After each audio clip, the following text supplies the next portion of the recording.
오늘 본문의 말씀을 가지고 신앙 공동체의 아름다운 모습이라는 제목으로 말씀을 나누고자 합니다. 요즘 많은 교회들이 초대교회로 돌아가자, 초대교회로 돌아가자. 아마 여러분들도 그런 말씀을 많이 들어보셨을 겁니다. 그리고 사도행전의 29장을 오늘날 교회가 쓰자. 그런 표를 가지고 있는 교회들도 보았습니다. 초대교회로 돌아가자. 제가 곰곰이 생각해 보았어요. 과연 돌아갈 수 있을까? 이거는 현재, 과거, 미래의 어떤 시간적인 의미로 말하는 것이 아니라 정말 초대교회 같은 모습으로 오늘날 교회가, 성도들이, 그리스도인들이 그런 모습으로 살아갈 수 있을까? 상당히 어려운 이야기입니다. 오늘 성경을 보십시오. 초대교회의 모습이 사도행전 2장과 사도행전 4장에 다시 한번 반복적으로 나와 있는데, 이 내용을 한마디로 얘기하면 내 것이 아무것도 없는 게 초대교회의 모습입니다. 오늘 성경을 보십시오. 내 것을 다 팔아 나누어 줬다. 이게 과연 오늘날 그렇게 될 수 있을 것일까? 사실은 어렵죠. 공산국가도 아니고 민주국가에서 네 것 내 것 없이 다 모든 것이 개인적인, 이것이 현실적으로는 상당히 어려운 것입니다. 그렇다고 해서 우리가 그것을 포기하고만 안 된다고 있기는, 그것은 성경의 진리를 우리가 왜곡하거나 외면해서는 안 됩니다. 그러면 오늘날에 그래도 최소한의, 아니면 최대한의 이런 것을 어떻게 닮아갈 수 있을까? 이러한 의미로 오늘 말씀을 함께 나누고자 합니다. 우리가 주일학교에서 그런 설교하는 내용을 여러분 들어보셨는지 모릅니다. 천국과 지옥을 한 주일학교 선생님이 설교를 하면서 천국과 지옥의 모든 사람에게 긴 젓가락, 긴 숟가락을 다 주었다. 근데 천국에 있는 사람들은 아주 맛있게 밥을 먹어서 살이 찌고 건강하지만 지옥에 있는 사람은 먹지 못했다. 이제 어린아이에게 그런 설교를 하잖아요. 그 이유가 뭐예요? 천국에 있는 사람은 그 자신이 밥을 떠서 반찬을 해서 상대방에게 먹여주고, 또 그 상대방은 나에게 먹여주고, 근데 지옥은 내가 밥을 떠서 어떻게든 그 긴 숟가락 가지고 내가 먹으려고 하니까 그것을 먹을 수 없었기에 그랬다.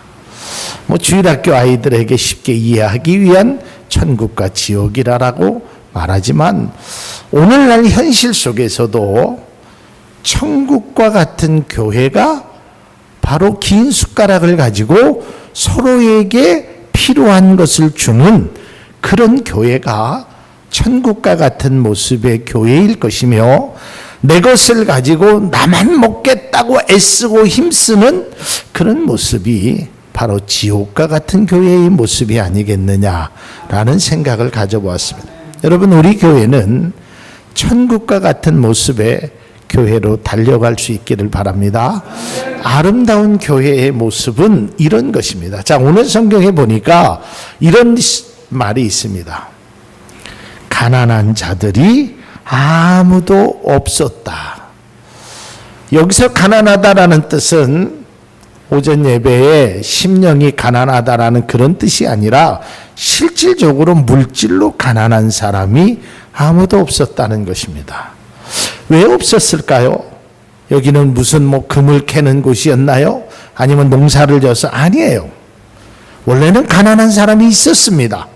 그런데 서로가 나눠주다 보니까, 내 것을 팔아서 다른 사람에게 나눠주다 보니까 가난한 사람이 없어졌다라는 뜻입니다.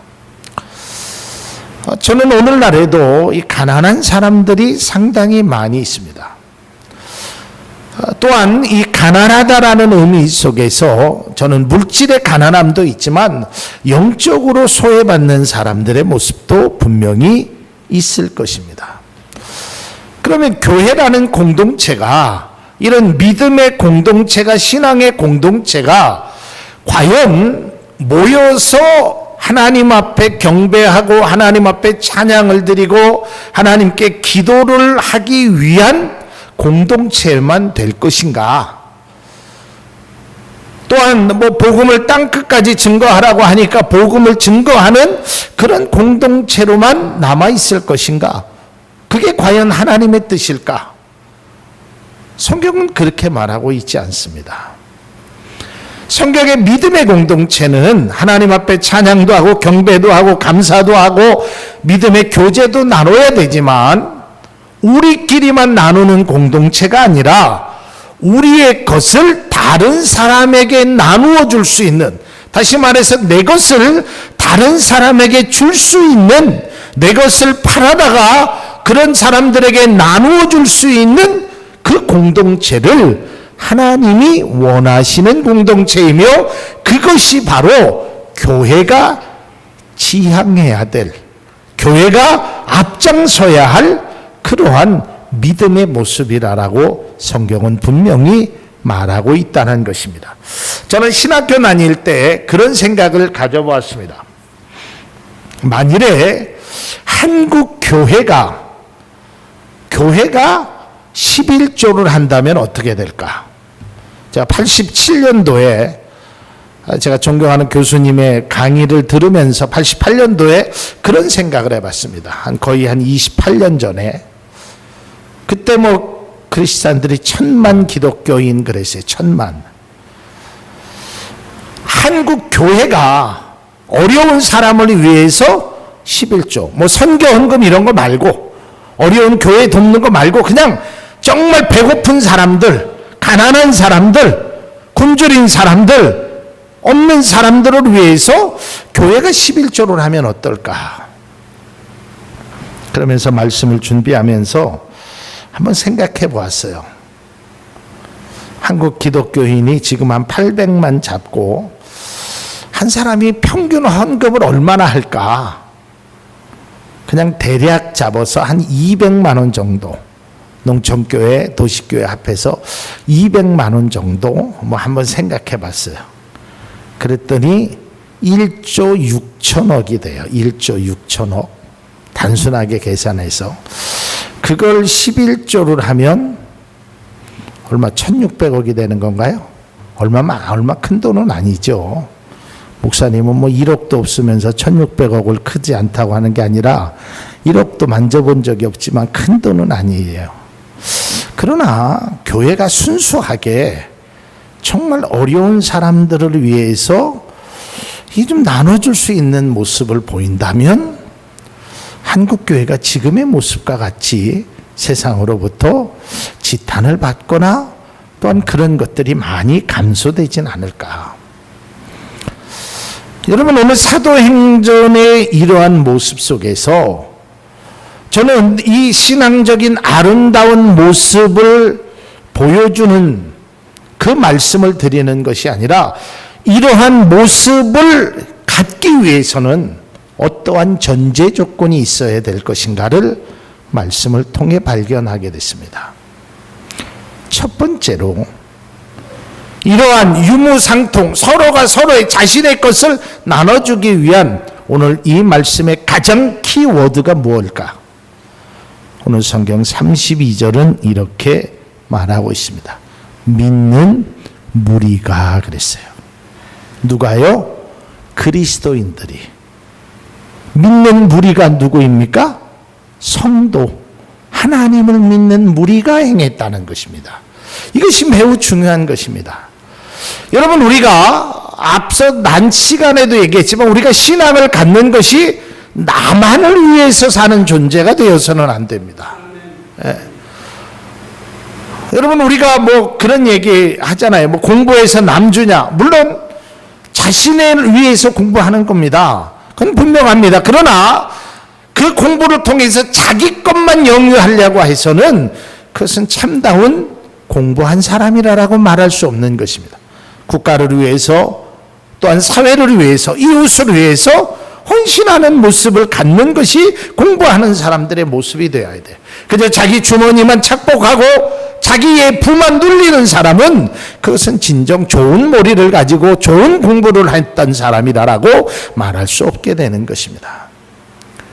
여기서 믿는 무리라라는 것이 뭐예요? 믿음의 사람이 보여주어야 될 모습, 이것이야 바로 초대교인들이 보여줬던 모습입니다. 누구를 믿는? 하나님을 믿는. 사랑하는 성도 여러분, 우리의 모습이 오늘 초대교회에 나타나는 믿는 무리의 모습과 같은 그런 믿음의 성도가 될 수 있기를 주님의 이름으로 축복합니다. 작은 것 하나라도 서로 나누어 주는 것입니다. 오늘 서로 뭐죠? 모든 물건을 서로 통용했다 그랬습니다. 모든 물건을. 그러니까 네 거 내 것이 없는 것입니다. 그리스도인으로 삶을 살면 네 거 내 것이 없는 것으로 다른 사람을 배려할 줄 아는 그런 그리스도인, 다른 사람에게 내 것을 줄 줄 아는 그리스도인, 이것이 매우 중요한 거다. 여러분, 요즘은 좀 그런 일들이 많이 활성화되었습니다. 뭐 우리 교회에서도 그런 것을 하시는 분이 아마도 있을 거예요. 그 사후에 자신의 강막이나 뭐 자신의 어떤 신장이나 이것을 기증하기로 이렇게 서약하시는 분들도 있죠. 그죠? 예. 근데 우리는 살아서 안 주는 건 이해가 되지만 죽어도 안 주잖아요. 그죠? 죽어도 안 줘. 살아서는 그만하고 죽어도 안 준다니까 끝까지 안 줘요, 내 것을. 근데 오늘날에는 좀 다르잖아요. 그죠? 뭐 어떤 사람은 자신이 죽고 나서 뭐 7명의 아이들에게 뭐 자신의 신장의 일부를 주었다. 사랑하는 성도 여러분, 죽어서 주지 말고 살아서 줄 수 있기를 바랍니다. 작은 것이라도 좀 나눠줄 수 있어야 돼요. 그래서 여러분 뭐 기회가 되면 또 헌혈도 하셔서 헌혈증도 어려운 사람들에게 좀 나눠주고, 또 우리가 가지고 있는 물질의 일부라도 모든 것, 그러니까 내가 보기에는 필요 없는 것 싫어할지라도, 아니 많이 안 쓰는 것 할지라도 이렇게 서로 나눠줄 수 있는. 그러니까 우리 한국 사람들이 뭐 저는 한국 사람밖에 본 바가 많이 없어서, 근데 이제 그런 것에 대한, 오늘 장로님도 말씀하셨지만 이 소유욕이 너무 강한 것 같아요. 예. 그래가지고 어떤 뭐 땅, 집, 뭐 차, 뭐 이런 옷, 막 이런 것들을 내가 얼마나 많이 소유했느냐, 이런 것에 굉장히 큰 자부심을 갖습니다. 여러분, 얼마나 많이 가졌느냐의 부자가 아니라 그걸 가지고 복 받았다라고 얘기하지 말고 여러분 스스로가 나눠주고 베풀어줘서 복 있는 사람이 되기를, 부자인 사람이 되기를 주님의 이름으로 축원합니다. 그게 진짜 부자예요. 있으면서 꽁꽁거리는 것이 아니라 정말 나누어져 오는 모든 물건을 서로가 나누어주는 거예요. 여러분, 오늘 집에 가셔서 옷장을 한번 열어보세요. 아마도 몇 년 동안 단 한 번도 입지 않았던 옷 많이 있을 겁니다. 신발장을 열어보세요. 신발 수십 컬레가 놓여 있어요. 몇 년 동안. 또 우리 교회는 있을지 모르지만 여성분들 가방을 한번 보세요. 가방이 얼마나 많은지, 평생 쓰고도 남을 가방이 그 안에 쟁겨져 있어요. 네. 사랑하는 성도 여러분, 그런 것을 갖지 말라라는 의미가 아니라 정말 서로 베풀고 아름다운 삶을 사는 믿는 무리가 될 수 있기를 주님의 이름으로 축복합니다. 그리고 두 번째, 신앙의 아름다운 모습 속에서는 오늘 성경에 보니까 한 마음과 한 뜻이 되었다. 그런 것에 이견을 나타내는 것이 아니에요. 우리가 누군가를 좀 돕자, 그러면 서로 한 마음과 한 뜻이 되어서 서로 돕는 거예요. 제가 그런 꿈을 가지고 목회를 시작했습니다. 그런 교회를 만들고 싶었어요. 정말 어려운데 여름에라도 어디 수련회 가서 뭐 뛰어놀고 그런 것만 하는 것이 아니라 그냥 어려운 시골 교회 가서 거기에서 어렵게 잠을 자면서 가서 시골 교회 페인트도 좀 칠해주고 벽돌도 좀 이렇게 집도 고쳐주고 주방도 좀 고쳐주고 좀 그런 교회, 그러한 수련회 뭐 그런 것이 멋진 거 아니겠어요? 그냥 가서 놀고 먹고 그런 것보다 정말 어려운 데 가서 우리가 함께 해주는 그런 모습, 이게 참 교인들이, 그리스도인들이 가져야 될 아름다운 모습이 아닐까. 제가 늘 그런 말을 여러분에게 하지 않습니까? 우리는 비록 깡통 교회 당에서 예배를 드리는 사람이지만 깡통 크리스찬이 되지 말자. 이게 제가 여러분들에게 드리는 말씀 아닙니까? 우리가 어느 곳에서 예배를 드리냐가 중요한 것이 아니라 우리가 어떤 모습으로, 어떤 마음으로, 어떤 형태로 예배를 드리느냐가 더 중요한 것입니다. 정말 우리가 한 마음과 한 뜻으로 하나님의 뜻을, 초대교회의 모습을 함께 나눌 수 있기를 주님의 이름으로 축복합니다. 자, 이러한 사람의 마지막 특징이 있습니다. 꼭 필요한 것입니다. 33절을 한번 읽도록 하겠습니다. 사도들이 큰 권능으로 주 예수의 부활을 증언하니 무리가 큰 은혜를, 이런 모습을 갖기 위해서는 내가 은혜를 받아야 되는 것입니다. 무슨 은혜를 받아야 되느냐?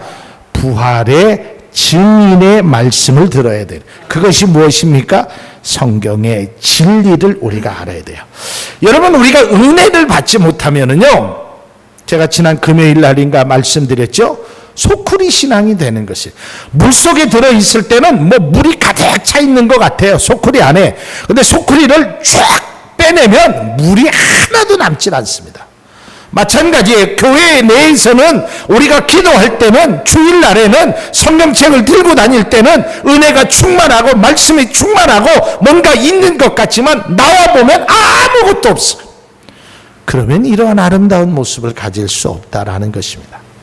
사랑하는 성도 여러분, 우리는 내 것을 나눠줄 수 있는, 그래서 우리 교회에는 소외받는 사람이나 또한 영적으로나 육적으로나 가난한 사람이 없기를 주님의 이름으로 축복합니다.